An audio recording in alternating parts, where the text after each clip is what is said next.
नमस्कार, मैं हूं संजय शर्मा। आप देख रहे हैं 4 पीएम न्यूज़ नेटवर्क। महाराष्ट्र में अब बस चुनाव की घड़ियां आ गई, चुनाव होने जा रहा है। लेकिन क्या आपको पता है कि विदर्भ की रैली कैंसिल करके, बहुत सारी रैली कैंसिल करके अमित शाह वापस क्यों आ गए थे दिल्ली? गोदी मीडिया की बातों पे मत जाइए कि मणिपुर की वजह से आ गए हो। इतना चिंता होती तो प्रधानमंत्री भी कई बार मणिपुर आ गए होते। गोदी मीडिया ने कहा कि मणिपुर के हालात बिगड़ रहे थे, इसलिए अमित शाह वापस आ गए, सारी रैलियां छोड़ दी। लेकिन राजीव रंजन ने नागपुर से जो जानकारी दी, जो उनके पास सूत्र हैं, उन्होंने बताया कि संघ नहीं चाहता कि विदर्भ में अमित शाह एंट्री करते। अमित शाह का विदर्भ में आना संघ को पसंद नहीं था, गडकरी को पसंद नहीं था, तो कहा गया कि आप जिधर से आए हैं उधर ही कट लीजिए। राजीव रंजन को ऐसा उनके कुछ मित्रों ने, जो बहुत निकट की जानकारी रखते हैं, संघ के लोगों ने बताया। और ये भी बताया कि अजीत पवार चाचा शरद पवार के चरणों में लेट सकते हैं, क्योंकि अब समझ में आ रहा है कि महायुति की नैया डूब सकती है। प्रियंका गांधी की रैली में जो भीड़ उमड़ी है, उसने भारतीय जनता पार्टी और महायुति में पसीने छुड़ा दिए हैं। चुनाव प्रचार के आखिरी दिन राहुल गांधी ने जिस तरह हमला बोला है भारतीय जनता पार्टी पे, अडानी पे, वो बेचैनी पैदा कर गया है महायुति में। और नतीजे कुछ भी हो सकते हैं। सभी जानकारों का कहना है कि शायद इस बार महाराष्ट्र का चुनाव उद्धव ठाकरे के लिए एक बड़ी खुशखबरी लेकर आएगा। क्या है कि पूरा माजरा? चलते हैं राजीव रंजन के पास, समझते हैं। नागपुर सीधा, एक सीनियर जर्नलिस्ट हैं, बहुत अच्छा बोलते हैं, बहुत अच्छी पकड़ है। उससे पहले मैं आपसे रिक्वेस्ट करूंगा, चैनल को ज्वाइन करना और सब्सक्राइब करना ना भूलें। चलिए राजीव रंजन के पास। स्वागत है राजीव रंजन जी। क्या आज आपको फिर परेशान करने आ गया मैं, क्योंकि महाराष्ट्र की राजनीति की बात हो और फिर नागपुर में बैठे हुए उस शख्स से बात ना हो जिसके पास संघ की और भारतीय जनता पार्टी की बहुत सारी कुंजी रहती है, तो कुछ मामला अधूरा लगता है। बड़ा जलवा था, राहुल गांधी थे, अंतिम दिन प्रचार में जेपी नड्डा थे, धारावी को लेकर एक दूसरे पे आरोप लगा रहे थे। राहुल गांधी अडानी का नाम ले रहे थे, सब कुछ अडानी को दे दिया। जेपी नड्डा सफाई दे रहे थे कि 2 लाख घर मिलेंगे, इन्होंने अपनी बहन और जीजा को, ये तमाम तरह के जितने आरोप प्रत्यारोप हो रहे हैं सब लगा रहे हैं। अब मैं आपसे ये सवाल करना चाहूंगा कि अब चुनाव प्रचार खत्म हो गया, महाराष्ट्र में जो सीन बन रहा है वो मुझे लगता है कि महायुति के लिए थोड़ा हवा खराब करने वाला है। पसीने आज कुछ नजर आ रहे थे जेपी नड्डा के चेहरे पे। विदर्भ की सब रैलियां खत्म करके वो भागे अमित शाह। दिल्ली में मणिपुर में आग लग गई है। कितना शर्मनाक है कि 2 साल हो गए, बताइए कि 2 साल से देश का एक राज्य जल रहा है, प्रधानमंत्री आज तक झांकने नहीं गए। ये दुनिया के किसी किसी मुल्क में नहीं हो सकता कि देश का एक हिस्सा जल रहा, प्रधानमंत्री ना जाए। क्या हम आज फोकस करेंगे महाराष्ट्र के ऊपर। महाराष्ट्र का अंतिम दौर का संकेत क्या कह रहा है, क्या स्थिति है राजीव भाई? संजय जी, बहुत बढ़िया सवाल है। देखिए, इसमें ऐसा है कि जो आप असेसमेंट पूछ रहे हैं और महायुति की जो आपने बात की, तो महायुति उत्तर महाराष्ट्र जो है और कोंकण थाने का जो बेल्ट है, वहां पे थोड़ी स्ट्रांग दिख रही है। वो एरिया जो है 47 सीट्स हैं नॉर्थ नॉर्थ महाराष्ट्र में, और करीबन 38-39 सीट्स है कोंकण थाने का जो बेल्ट है। तो मोटा मोटी मिला के जो है ये 85 सीट्स के आसपास में बनता है। ये 85 सीट्स में जो आकलन किया जा रहा है वो ये किया जा रहा है कि 55 से 60 सीट जो है शायद महायुति जीत सकती है। यदि 55 से 60 सीट महायुति निकालती है वहां पे, तो महायुति बहुत ही कंफर्टेबल पोजीशन में होगी, क्योंकि यही बेल्ट जो है ठाणे, कोंकण और आपका नॉर्दर्न महाराष्ट्र मतलब जलगांव, धुलिया, नासिक, अपना ये रावेर, ये इलाके जो है ये नॉर्दर्न महाराष्ट्र में आते हैं। और जो आपका कोंकण है, वहां से काफी बड़े बड़े लीडर जैसे अजीत पवार गुट के जो एक मेंबर ऑफ पार्लियामेंट चुने गए सुनील तटकरे, वो वहीं से हैं। आपका नारायण राणे जो हैं, उनकी राजनीति हमेशा पूरी वहीं हुई है, कोंकण में ही हुई है। तो वहां पर बहुत टफ फाइट है महागठबंधन के लिए। परंतु जो बाकी के जो 4 बेल्ट हैं, मराठवाड़ा, विदर्भा, पश्चिम महाराष्ट्र और मुंबई, ये चारों बेल्ट में महागठबंधन काफी स्ट्रांग पोजीशन में नजर आ रहा है। विदर्भा में 62 सीट्स हैं, और जैसा कि पिछली बार मैंने कहा था कि जो भी विदर्भ का किला फतह करेगा वही महाराष्ट्र की गद्दी पे जाके बैठेगा। दूसरी जो सबसे बड़ा जो डिवीजन है वो है वेस्टर्न महाराष्ट्र का, वहां पे 58 सीट्स हैं। वहां पे शरद पवार जी काफी कंफर्टेबल पोजीशन में नजर आ रहे हैं, क्योंकि अधिकतर सीट पे अजीत पवार बनाम शरद पवार की वहां पे फाइट है। वैसे यदि हम आ जाए मुंबई में, तो यहां पर अधिकतर सीट के ऊपर में बीजेपी वर्सेस उद्धव ठाकरे की डायरेक्ट फाइट है, और यहां पर उद्धव ठाकरे काफी मतलब 36 सीट्स में बोला जा रहा है कि मिनिमम 20 मैक्सिमम 24 सीट महागठबंधन निकाल सकता है। तो ये बहुत ही स्ट्रांग मतलब बहुत ही अच्छा परफॉर्मेंस होगा यदि 36 में से 24 सीट वो जीत जाते हैं। तो विदर्भा में भी ऐसा बोला जा रहा है कि 50-50 रहेगा। विदर्भा में यदि ये 50-50 रहता है तो महायुति आप समझ लीजिए कि काफी कुछ लूज कर, मतलब अभी 50 के आसपास उनके पास में सीट है, 45 से 50 के आसपास में। तो अगर उसमें से 15-20 सीट कम होती है तो ये काफी बड़ा नुकसान होगा। वहीं आप आ जाइए ये मराठवाड़ा में जारंगे फैक्टर जो है वो बहुत ही घातक रहा था लोकसभा इलेक्शन में। विधानसभा इलेक्शन में भी ऐसा माना जा रहा है कि महायुति को, खासकर देवेंद्र फडणवीस ने जो लाठीचार्ज करवा दिया था जारंगे की रैली और सभा पे, उससे जो वहां पे ओबीसी में जो मराठा लोगों में जो एक गुस्सा और क्रोध है, वो गुस्सा और क्रोध कितना कम हुआ ये देखना होगा। मराठवाड़ा में जैसे जरांगे फैक्टर ले डूबा था और इनके सारे बड़े बड़े लीडर हार गए थे मराठवाड़ा के अंदर में, वही स्थिति यदि विधानसभा में भी होती है तो आप समझ लीजिए कि इनके हाथ से फिर सत्ता चली जाएगी। मराठवाड़ा बहुत इंपॉर्टेंट है, विदर्भा बहुत इंपॉर्टेंट है। ये दोनों जगह ही मिला के जो है 108 सीट देते हैं। इसमें आप वेस्टर्न महाराष्ट्र जोड़ लीजिए तो 166 सीट हो जाती है। 288 सीट जो है ये टोटल महाराष्ट्र की सीट है। तो मैजिकल फिगर जो है वो 144 का है। 144 288 में देखिए कांग्रेस 103 सीटों पे चुनाव लड़ रहा है, वहीं बीजेपी 152 सीट पे लड़ रहा है। शिवसेना शिंदे 81 सीट पे लड़ रहा है और शिवसेना उद्धव ठाकरे 94 सीट पे लड़ रहा है। और शरद पवार का जो फैक्शन है वो 87 सीट पे लड़ रहा है एनसीपी का, और अजीत पवार का 55 सीट पे लड़ रहा है। तो ये कंपटीशन अब मतलब 152 सीट पे लड़ने का रीजन जो बीजेपी का है वो यही है कि वो लोग ये मान के चल रहे हैं कि अगर हमारा स्ट्राइक रेट 50% के ऊपर रहता है तो हम कंफर्टेबली 80 सीट अपने दम पे ले आए, तो इजीली हमको इंडिपेंडेंट्स और जो हमारे दो सहयोगी मित्र दल हैं इनकी मदद से हम सरकार बना लेंगे। इसलिए इन्होंने ज्यादा से ज्यादा सीट अपने पास रखी है। दूसरा, अजीत पवार के ऊपर में इनको विश्वास नहीं है। अजीत पवार कब इस तरफ से उस तरफ चले जाए ये भी एक खौफ है। जी संजय जी। लेकिन अगर वो मान लीजिए 80 सीट ले भी आए तो जो शिंदे की हालत पतली होती हुई दिखाई दे रही है, अजीत पवार उधर चले गए तो बीजेपी के हाथों तो इस बार कुछ लगने वाला नहीं है। ये बात महाराष्ट्र में चर्चा का विषय बहुत बनी हुई है। दूसरा, किसानों की आत्महत्या का मुद्दा भी, आप विदर्भ में रहते हैं, आप तो उस इलाके में घूमते हैं, देखते हैं, वो बहुत बड़ा मुद्दा बन गया है। आप देखिए ना, जेपी नड्डा की जो बॉडी लैंग्वेज है वो कितनी अजीब सी लग रही थी। बातचीत कर रहे थे, भाषण दे रहे थे, तो वो कॉन्फिडेंस नजर नहीं आ रहा था। यानी कहाँ के तीर कहाँ का तुक्का लगा रहे थे। तो ये भारतीय जनता पार्टी के नेताओं का जो कॉन्फिडेंस लेवल गिरा है, उसको उसको लेके आप क्या कह रहे हैं कि अचानक पिछले 8-10 दिनों में बीजेपी के तमाम नेताओं का जो कॉन्फिडेंस था वो हम देख रहे हैं कि बहुत नीचे लेवल पे आ गया है। बीजेपी जो भी कर सकती थी इन्होंने किया। इन्होंने पार्टियों को तोड़ा, उसका परिणाम इनको दिख रहा है कि लोगों को वो चीज पसंद नहीं आई।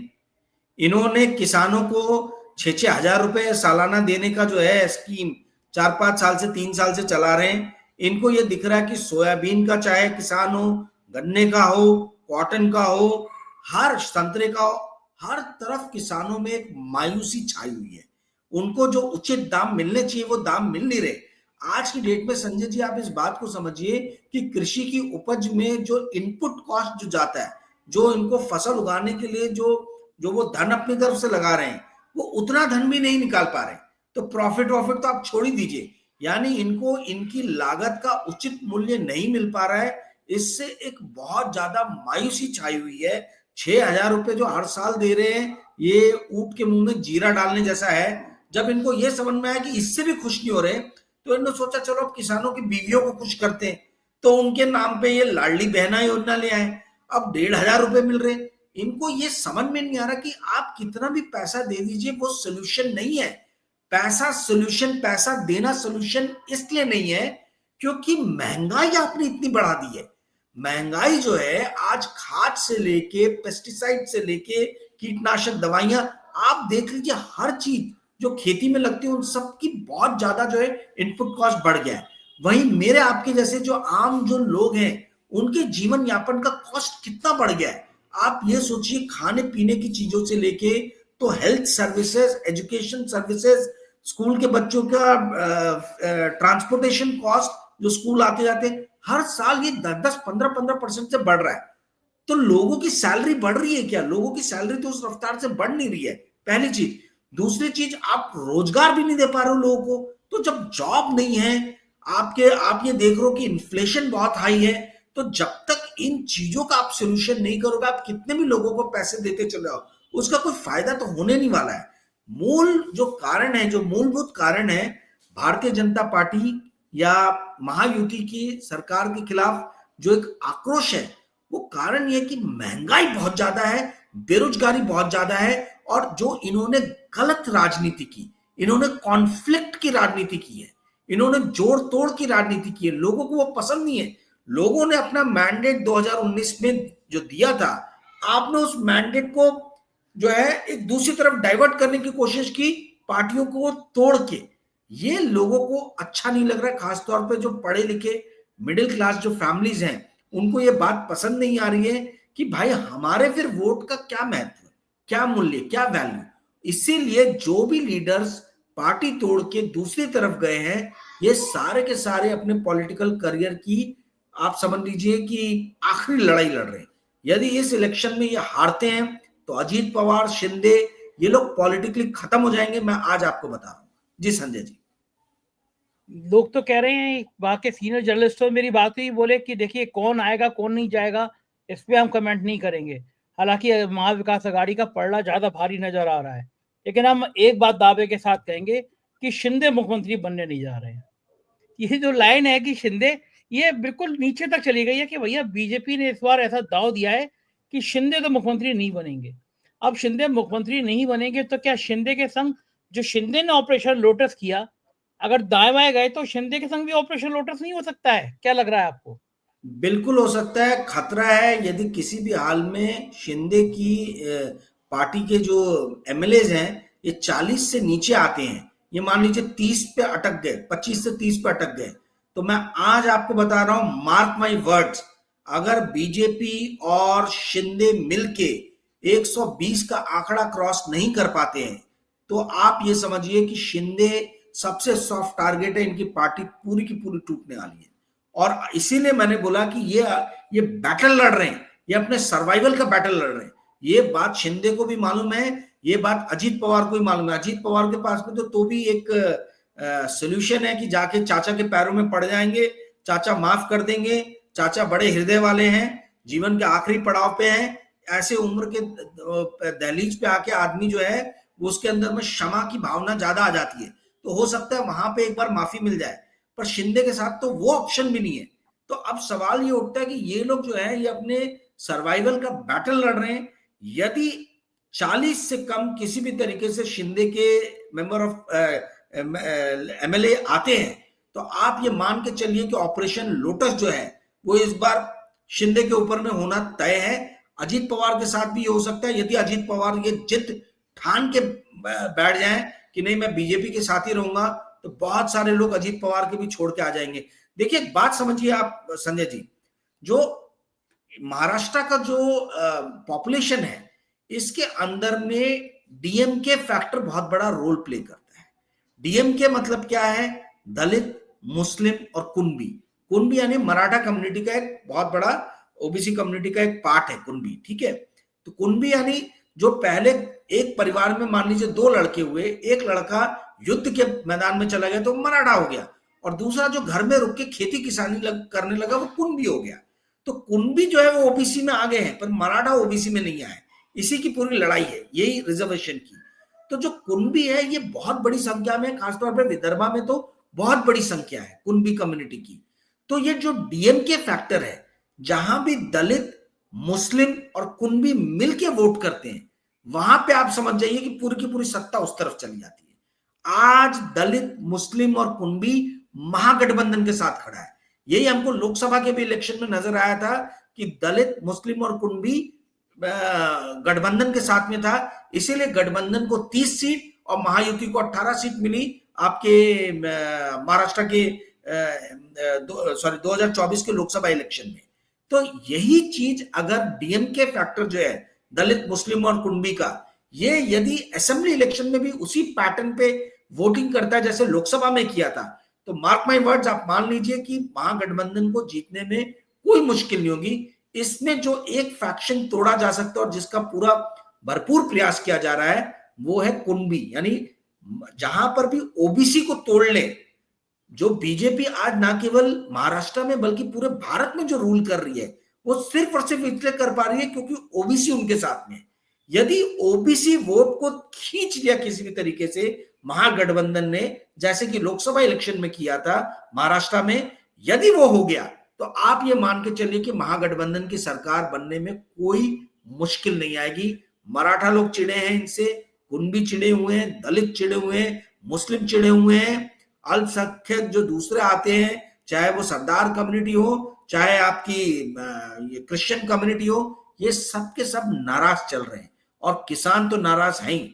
तो इनको वोट देने वाला जो एकमेव पॉपुलेशन है वो है औरतों का, और वो औरतों को ही रिझाने के लिए, उनको लालच में देने के लिए इन लोगों ने लाडली बहना योजना निकाला, जो कुछ नहीं है, एक ब्राइब है मेरी नजर में। बहुत पिछले प्रोग्राम में हमने बोला था कि ये ब्राइब है, और आप यकीन नहीं करेंगे संजय जी, मुझे कम से कम 250 फोन आए सिर्फ उस एक वीडियो को देख के कि भाई आपने जो कहा एकदम सही कहा, हम आपकी बात जो है उसमें हम पूरी तरीके से हम आपकी बात से सहमत हैं। मेरा दर्शकों से आग्रह है कि यदि आपको कोई और भी सुझाव देने हैं तो आप 9860317209 पे मैसेज करें, फोन ना करें, मैसेज करके आप मेरे को सुझाव दे सकते हैं। जी संजय जी, एक बार बताइए मेरे को कि ये कुछ मामला गड़बड़ा भी गया है, वही जो मैं कॉन्फिडेंस का जिक्र कर रहा था।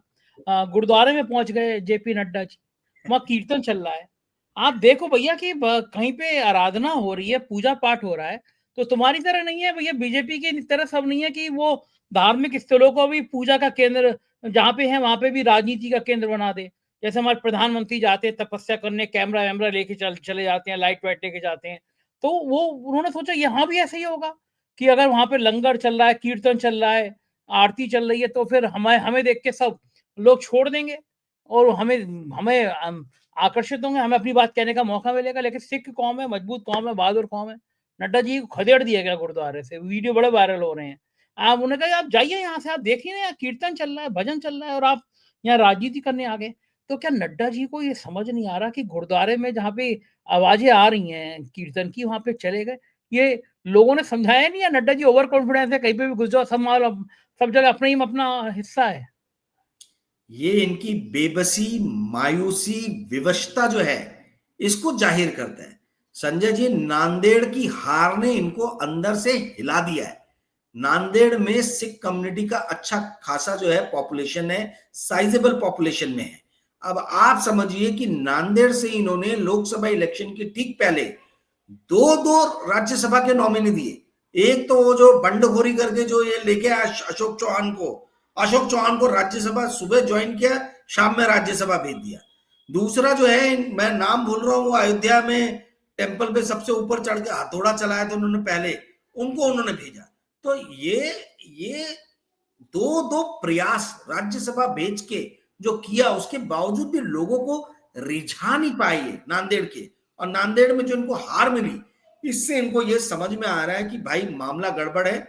बॉम्बे में भी सिख कम्युनिटी की अच्छी खासी साइजेबल पॉपुलेशन है, नागपुर में साइजेबल पॉपुलेशन है। नागपुर में लोकसभा के इलेक्शन में सिख कम्युनिटी ने जो है वो इलेक्शन का बॉयकॉट किया था, मतलब 70 से 80% लोगों ने वोट नहीं डाला था because of the miss handling of Punjab में जो हुआ था किसान आंदोलन, उसके विरोध में। तो क्या है, इनको ये समझ में आ रहा है कि सिख कम्युनिटी जो है उसका पंजाब के बाहर यदि कोई और दूसरे राज्य जहां पे सबसे ज्यादा आबादी है वो महाराष्ट्र है, और महाराष्ट्र के अंदर में मुंबई, ठाणा, नागपुर, नांदेड़, ये सब बेल्ट में जो है ये सिख बहुत लार्ज मतलब इनका प्रेजेंस है। तो उनको भी ये नाखुश करके चल रहे। देखिए हो क्या रहा है संजय जी, बड़ा मजेदार मतलब मेरे को सिचुएशन दिख रहा है। पुरुष जितने भी हैं, चाहे कोई सी भी कम्युनिटी आप देख लीजिए, नौजवान अगर यूथ हो तो वो अनएम्प्लॉयमेंट के कारण इनसे नाराज है। यदि पुरुष किसान है तो अपनी कम आमदनी के कारण नाराज है। यदि वो मराठा कम्युनिटी या ओबीसी इसको बिलोंग करता है, मराठा कम्युनिटी को, तो जिस तरीके से मराठाओं के साथ इन लोगों ने दुर्व्यवहार किया है उससे वो नाराज हैं। जारांगे जी के कारण उनके जो फॉलोअर्स हैं वो तो नाराज हैं। तो पुरुषों में भयानक जो है वो नाराजगी है भारतीय जनता पार्टी को लेके। पर पुरुषों की जितनी पॉपुलेशन है ऑलमोस्ट उतनी पॉपुलेशन महिलाओं की भी है। तो ये क्या कर रही है, महिलाओं को रिझाने की कोशिश कर रहे हैं। और ये कोई पॉलिटिकल, मैं देख रहा हूं एक्सपर्ट इस चीज को समझ नहीं पा रहा है ये किस हद तक उसमें सक्सेसफुल होंगे। देखिए मध्य प्रदेश में ये जो जीते हैं वो सिर्फ और सिर्फ महिलाओं के समर्थन के कारण जीते हैं। सेम केस विद आपका छत्तीसगढ़, महिलाओं ने भर भर के इनको वोट दिए।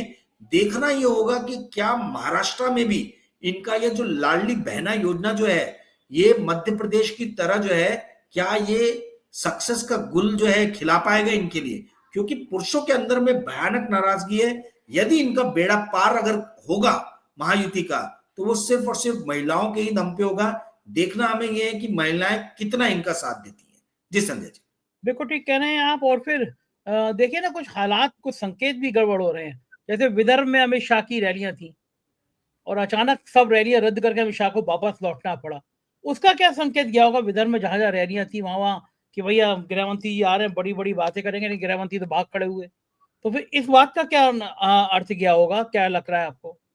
नहीं देखिए आरएसएस बहुत नाराज है अमित शाह जी से। वो मणिपुर ठीक है, दैट इज ठीक है, वो फैक्टर जो भी हम बोले मणिपुर के कारण, आप ये समझ लीजिए विदर्भ आरएसएस का गढ़ है, ठीक है। और अमित शाह जी जाने अनजाने, मुझे नहीं मालूम किन कारणों से, ये आरएसएस को पिछले 10 साल से जो है बहुत ही नाखुश करते आए, ठीक है। ये इनकी क्या स्ट्रेटेजी, इनकी क्या सोच है। यहाँ नागपुर में आरएसएस की 2 साल 3 साल पहले बैठक चल रही थी, ये वहां बैठक में जाने की इन्होंने कोशिश की, इनको आदेश आया कि गाड़ी अपनी मोड़ लो, गाड़ी मोड़ के फिर इनको जबरदस्ती दूसरे डायरेक्शन में भेजा गया।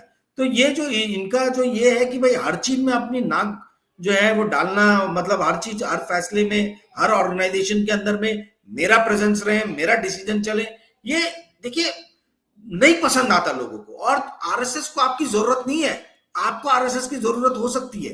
तो ये जो आप हर चीज में आके अपने हिसाब से चीजों को मोड़ने का जो प्रयास करते हैं, इससे आरएसएस का जो टॉप ब्रास है दे आर नॉट हैप्पी। और आरएसएस महाराष्ट्र इलेक्शन में जी जान से बीजेपी के साथ में लगा हुआ है। तो अमित शाह जी को शायद ये सिग्नल दिया भी गया होगा कि you are not welcome here, आप जो है अपना गृह मंत्री हैं, गृह मंत्रालय संभालें, यहाँ जो है हम संभाल लेंगे, हम देख लेंगे। ये भी एक कारण हो सकता है, पर इस तरीके की बातें बाहर आती नहीं है। मुझे जो इंटरनली पता है इन लोग का जो आपस में जो इक्वेशन है वो कोई बहुत अच्छा इक्वेशन है नहीं आरएसएस के साथ में। मे भी मणिपुर के कारण गए हो, मे भी ये हो सकता है कि भैया he is not welcome here bye RSS और जो बीजेपी के दूसरे टॉप फंक्शनरीज जो है, जो लीडर्स हैं। ये विदर्भ की बात कर रहे हैं आप? जी मैं विदर्भ की बात कर रहा हूँ, विदर्भ की बात कर रहा हूँ।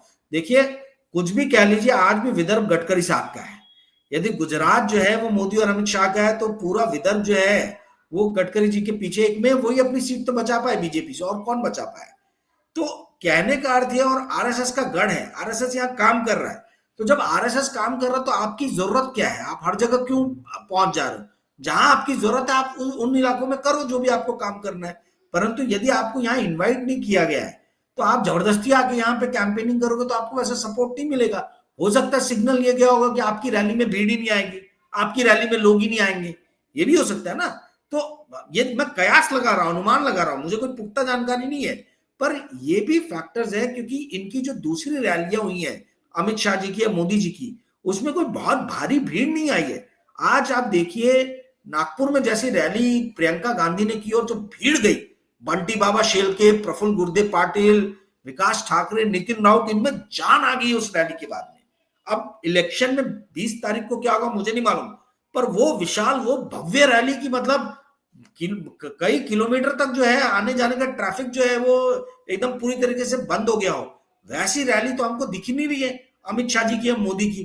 तो आप कैसा है कि ये 20 तारीख तय करेगा। एक बहुत बड़ा जो साइलेंट फैक्टर है वो औरतों का फैक्टर है, क्योंकि औरतों के वोट कहां जाएंगे ये पता नहीं चलता, क्योंकि वो मुखर नहीं है, वो उतना मुखर होके सामने आके बोलती नहीं है। जैसे हम लोग भी जाते हैं बात करते हैं लोगों से, तो ज्यादातर जो सैंपल आता है जो लोगों से बात करके समझ में आता है वो पुरुष रहते हैं, महिलाएं नहीं रहती हैं। तो महिलाएं किस तरफ झुकती हैं, लाडली बहना योजना जो है ये सिर्फ और सिर्फ इनके पास में एक ही हथियार है, वो है लाडली बहना योजना। अब वो कितना कारगर साबित होता है वो देखने वाली बात है। और संजय जी याद रखने की बात है कि आज की रात कत्ल की रात है। कत्ल किसका होगा, कातिल कौन होगा, ये आप समझ लीजिए, ये पूरा का पूरा इलेक्शन डिसाइड करेगा। जिसके पास धन है, जिसके पास बल है, वही कातिल होता है। जिसके पास धन नहीं है, जो कंगाल है, उसका कत्ल होना जो है लगभग तय होता है। तो आज की रात जो है कांग्रेस, शिवसेना उद्धव ठाकरे और शरद पवार जी, इनके हर कार्यकर्ता का कर्तव्य बनता है कि ये अपने सारे बूथ एजेंट्स, सारे इलेक्शन एजेंट, सारे पोलिंग एजेंट्स को संगठित करके उनको बोले कि हमको सिर्फ आज एक रात मेहनत करनी है। आज की रात मेहनत किया हमने तो आगे आने वाले 5 साल जो है वो हमारे रहेंगे। ये कत्ल की रात के दिन, ये कत्ल की रात आप लोग को किसी भी तरीके से अपने आप को संगठित रखना है, किसी भी तरीके से बिखराव नहीं होना चाहिए, ये देखने वाली चीज होगी। जी संजय। अच्छा, एक आखिरी सवाल, कभी सोच सकते थे कि आप चुनाव चल रहा होगा, महाराज जैसा चुनाव चल रहा होगा, प्रधानमंत्री बीच में विदेश भाग गए होंगे, विदेश चले गए होंगे, मतलब प्रधानमंत्री, मतलब अब उनका चेहरा क्या ऐसा हो गया है कि उनको समझ में आ गया कि विदेश नहीं जाऊंगा, यहाँ रहूंगा तो लोग मजाक उड़ाएंगे कि तुम महाराष्ट्र नहीं जा रहे हो, इससे अच्छा है कि इंडिया से ही कट लो। कभी सोचा था कि इस तरह बीच चुनाव में चले जाएंगे प्रधानमंत्री जी? समझ में आ गया कि अब लोग बोल रहे राष्ट्र सेवा में गए हैं, है ना, बहुत बड़ा सम्मेलन हो रहा है तो जाना जरूरी है। ये कौन कह रहा, सुधीर चौधरी? अब आप जानते ही हैं कि जो जितने उनके मतलब क्या बोला जाए, गुणगान मोदी स्तुति में जो लगे हुए वरिष्ठ पत्रकार हैं, ये तो पर्सनली फोन पे यही बोलते हैं कि आप लोग की रीडिंग बड़ी खराब है, राजीव जी आप इस बात को समझ नहीं रहे। वो प्रधानमंत्री है, उनका प्रथम कर्तव्य है देश के हितों की रक्षा करना। तो अब हम ये पूछते हैं कि 10 साल तक तो किया नहीं भाई, 10 साल तक तो रैलियां ही रैलियां की इलेक्शन के टाइम में, तो अभी ये 11वें साल क्यों ऐसा हो रहा है। बट एनीवेज, मेन चीज ये है कि आप ये समझिए नरेंद्र मोदी को जो लाइफ में अचीव करना था वो उन्होंने कर लिया, ठीक है। अब वो कैसे भी उस चीज को बरकरार रखने की लड़ाई है पूरी की पूरी। और नरेंद्र मोदी को ये पता है कि महाराष्ट्र में इनकी जो नाव है वो डावाडोल हो रही है, हाँ डगमगा रही है, क्योंकि इनको भी वही इंटेलिजेंस ने बताया जो मुझे पता चला है कि नॉर्दर्न महाराष्ट्र, कोंकण और थाने बेल्ट, यही एक ये एरिया है जहां पे बीजेपी बहुत स्ट्रांग है। विदर्भा में यदि गडकरी साहब, संजय जोशी, आरएसएस, देवेंद्र फडणवीस ने कुछ मैजिक कर दिया तो कर दिया, तो इलेक्शन कुछ हो सकता है। अदरवाइज स्थिति जो है वो आपके अनुकूल नहीं है। तो जब प्रतिकूल स्थितियां हैं तो प्रतिकूल स्थितियों में आप योद्धा बन के उतरो। ये तो मैंने कभी नरेंद्र मोदी जी को करते हुए देखा ही नहीं है। वो सिर्फ जहां उनके लिए अनुकूल स्थितियां होती हैं वहां पे वो तलवार भांजने आ जाती है। तो यहां अनुकूल स्थिति जो है ये भाजपा के लिए और महायुति के लिए दिख नहीं रही है, पहली चीज। दूसरी चीज, जो अजीत पवार ने बोल दिया कि अदानी जी का बहुत बड़ा रोल कॉल था सरकार हमारी बनवाने में, उसके कारण भी हो सकता है कि ये अपने आप को थोड़ा दूर रखना चाह रहे हैं महाराष्ट्र के इलेक्शन से, क्योंकि कहीं ऐसा हो गया कि अगर हार गए तो अदानी इनके परम मित्र पे इसका इंपैक्ट ना पड़ जाए, इसको भी तो सेफगार्ड करना है। तो हो सकता है वो पहले से हेजिंग कर रहे हो, अपने आप अपनी पोजीशन को हेज करके चल रहे हो कि भाई कुछ भी हो तो मैं बाद में स्थिति को संभालू, इसकी भी बहुत बड़ी संभावना है। जी संजय जी, बहुत बहुत शुक्रिया राजीव भाई, आपने इतना समय दिया, थैंक यू, आभार। ये थे राजीव रंजन और आपने सुना सारा विश्लेषण, आप समझ गए होंगे, आप महसूस कर गए होंगे कि ये चीजें बहुत ज्यादा अलग रुख ले रही हैं, ये चीजें बहुत ज्यादा एंगल बदल रही हैं और जाहिर है चुनाव फंस रहा है। कैसी लगी बातचीत बताइएगा जरूर। शुक्रिया, थैंक यू।